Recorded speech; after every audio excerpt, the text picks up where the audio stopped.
दोस्तों तुम्हें तुम्हारी मोहब्बत की कसम, अगर अच्छा लगे तो प्लीज़ लाइक ज़रूर करना, क्योंकि इसी से मेरा हौसला बढ़ता है कि दिल के बाज़ार में दौलत नहीं देखी जाती, अगर हो जाए प्यार तो सूरत नहीं देखी जाती।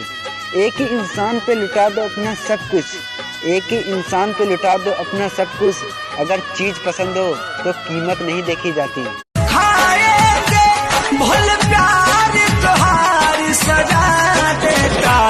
जा खुश रही हो ससुराल में तू, यार तुम्हारी दुआ खाए लाइकी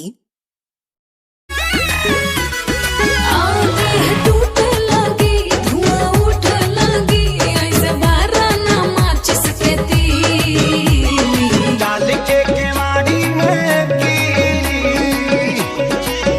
कहिया सूते के मिली, डाल के केवाड़ी में कीली कहिया सूते के मिली।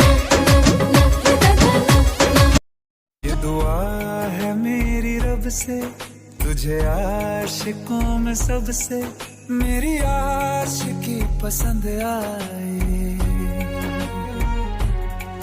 मेरी आशिकी पसंद।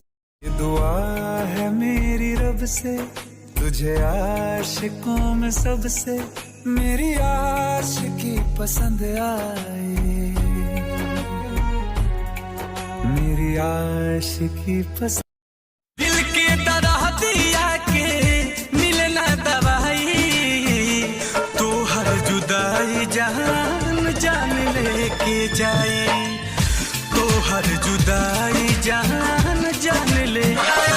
तू डालो काहे घबरालो, धीरे धीरे काम कल करो जमी हाला, ऐसे जवानी ना उधार के जाए, ऐसे जवानी ना उधार के जाओ।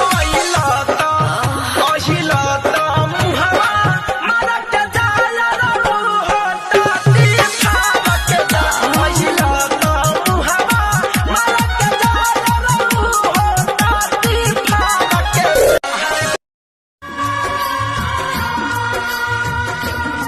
सूरज कब दूर गगन से, चंदा कब दूर किरण से, खुशबू कब दूर पवन से, कब दूर